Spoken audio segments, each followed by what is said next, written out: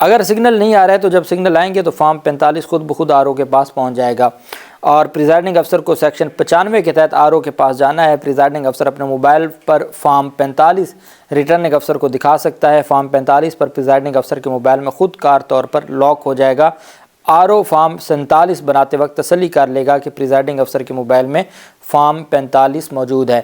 خضر عزیز نے بتایا ہے کہ آر او آفس میں قومی اور صوبائی اسمبلی کے لیے لگے کمپیوٹر 3 موڈ میں کام کر رہے ہوں گے۔ آر او آفس میں لگے کمپیوٹر میں آن لائن ڈیٹا انٹری ہو رہی ہوگی۔ اگر data network connectivity down ہوتی ہے تو سافٹ ویئر آف موڈ میں کام کرتا رہے گا۔ آن لائن اور آف لائن کے علاوہ تیسرا ٹول بھی رکھا ہوا ہے۔ انہوں نے کہا کہ پچھلی مرتبہ رزلٹ مینجمنٹ سسٹم نے اچھا کام کیا تھا، یہ اس کا امپروو ویژن ہے۔ دھند کا بھی بندوبست کیا ہوا ہے، یہ جی پی ایس سے کنیکٹڈ ہے، ہم کو انٹرنیٹ یا پبلک نیٹ استعمال نہیں کر رہے۔ نتائج کے لیے پرائیویٹ نیٹ ورک استعمال کیا جا رہا ہے۔ الیکشن کمیشن کا اپنا ڈیجیٹل انفراسٹرکچر ہے جسے فائبر آپٹک سے کنٹیکٹ کیا ہے، جہاں فائبر آپٹک نہیں وہاں سیٹلائٹ ہے۔ ساتھ انہوں نے اسپیشل سیکرٹری الیکشن کمیشن ظفر اقبال کا کہنا ہے کہ پریزائڈنگ افسر پولنگ اسٹیشن کے باہر رزلٹ بھی چسپاں کرے گا۔ عام طور پر ہارنے والے امیدوار کے پولنگ ایجنٹ چلے جاتے ہیں، جانے والے پولنگ ایجنٹ کو تو ہم نہیں روک سکتے۔ انہوں نے کہا کہ پولنگ اسٹیشن میں موجود تمام پولنگ ایجنٹ فارم 45 پر دستخط کریں گے۔ الیکشن کی شفافیت کے لیے انتہائی ضروری ہے کہ پولنگ ایجنٹ فارم 45 پر دستخط کریں۔ پاکستان تحریک انصاف بھی یہ کہہ چکی ہے کہ آپ نے فارم 45 لینے کے بغیر آپ نے پولنگ اسٹیشن سے نہیں جانا اور ہر صورت آپ نے پہرا دینا ہے۔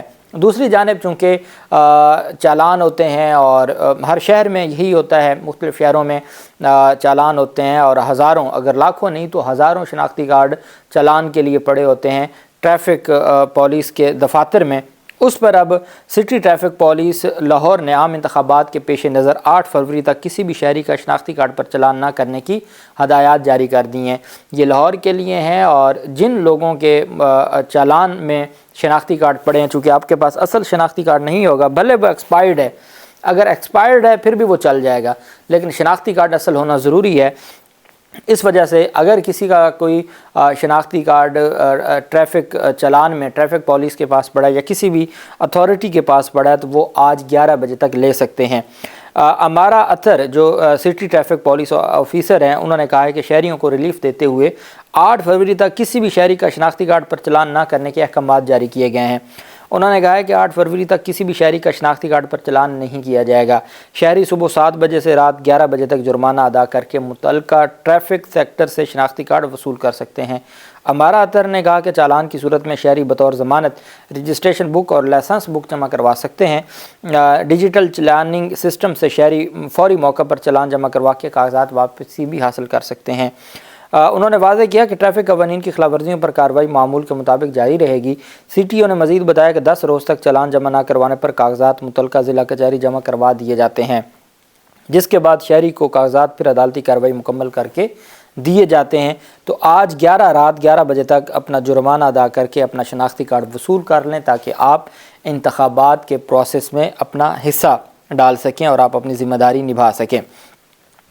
اب ہم آ جاتے ہیں جو عدالت کی جانب سے احاطہ عدالت میں احاطہ اسلام آباد ہائی کورٹ میں ایک خاتون کو ایک ملزمہ تھیں ایک مقدمے میں، ان کی گرفتاری سے متعلق چیف جسٹس پہلے عامر فاروق صاحب نے عمران خان کی گرفتاری سے متعلق جو درخواست خارج کی تھی، اور اب جسٹس ارباب محمد طاہر صاحب نے عمران خان کیس میں جو سپریم کورٹ کی گائیڈ لائنز تھی اس پر عمل درآمد کر کے دکھایا ہے۔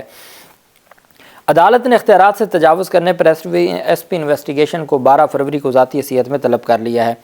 عدالت نے اپنے تحریری حکم نامہ میں کہا کہ ملزم سیف الرحمان کی درخواست ضمانت سنی گئی۔ دوران سماعت ملزم بیٹے کی ماں کمرہ عدالت میں موجود تھی۔ اے ایس آئی زاہد حمید نے خاتون کو احاطہ عدالت سے گرفتار کیا۔ اب اس میں ملزم کون تھا؟ سیف الرحمان تھا۔ اس کی والدہ بھی کمرہ عدالت میں موجود تھی اور اس کی والدہ کو اسلام آباد ہائی کورٹ کے اندر سے احاطہ سے گرفتار کیا گیا۔ اسلام آباد ہائی کورٹ نے پولیس اہلکار سے وضاحت طلب کرتے ہوئے استفسار کیا کہ کیوں نہ اس کے خلاف اختیارات سے تجاوز پر کارروائی کی جائے۔ پولیس اہلکار نے اختیار سے تجاوز کیا، عدالتی وقار کا خیال نہیں رکھا، اس لیے نظر انداز نہیں کیا جا سکتا۔ عدالتی حکم نامے میں بتایا گیا کہ عدالتی حکم پر اے ایس آئی نے خاتون کو عدالت کے سامنے اسی روز پیش کیا۔ پولیس اہلکار نے خاتون کی احاطہ عدالت سے گرفتاری پر عدالت سے معافی مانگی۔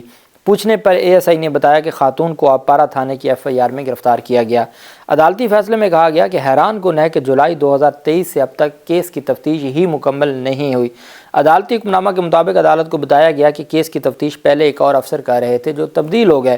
احاطہ عدالت سے گرفتار کی گئی خاتون کو عدالت میں پیش کیا گیا۔ عدالت نے خاتون نے عدالت پیش ہونے کے بعد درخواست ضمانت دائر کی، اس کو عدالت پیش کیا گیا۔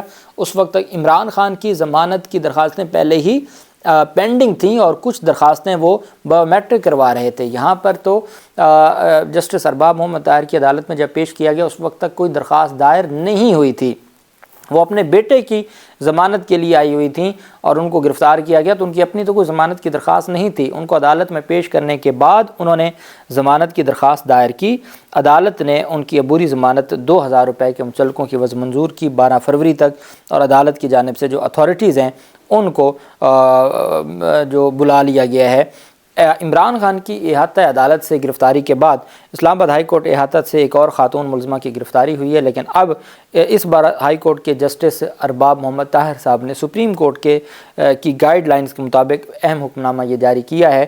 عدالتی حکم کے بعد گرفتار خاتون کو فوراً عدالت میں پیش کیا گیا۔ پولیس اہلکاروں اور افسران نے عدالت سے معذرت کی، لیکن عدالت نے اپنے اختیارات سے تجاوز کرنے پر تحریری وضاحت مانگ لی ہے اور SP انویسٹیگیشن کو بھی ذاتی حیثیت میں طلب کر لیا ہے، اور عدالت نے کہا ہے کہ قانون کا کھلواڑ نہیں ہونے دیں گے۔ آپ کو یاد ہوگا کہ چیف جسٹس عمر عطا بندیال اس وقت جج تھے سپریم کورٹ کے، اور اطہر من اللہ صاحب اس بینچ کا حصہ تھے، تو انہوں نے کہا تھا کہ آپ جو بندہ ضمانت لینے آتا ہے تو آپ نے تو پورے کا پورا جو عدالتی نظام ہے اس کو ہی آپ نے تباہ کر دیا، چونکہ لوگوں کا اعتماد تو یہ ہے کہ ہم عدالت جائیں گے تو ہمیں گرفتاری سے حفاظت مل جائے گی، اور آپ اگر عدالت سے ان کو گرفتار کر لیں تو پھر تو نظام نہیں چلے گا۔ تو جسٹس ارباب محمد طاہر صاحب نے اسی سپریم کورٹ آف پاکستان کی گائیڈ لائنز پر عمل درآمد کرتے ہوئے نہ صرف اس گرفتاری کو غیر قانونی قرار دیا ہے، ان کو رہا کیا ہے، ان کو ضمانت دی ہے، بلکہ پولیس افسران کے خلاف ان کی عدالت کے سامنے معافی مانگنے کے باوجود کارروائی کو آگے بڑھانے کا بھی حکم جاری کیا ہے۔ اللہ پاک پاکستان کا حامی و ناصر ہو۔ بہت شکریہ۔ اللہ حافظ۔ پاکستان زندہ باد۔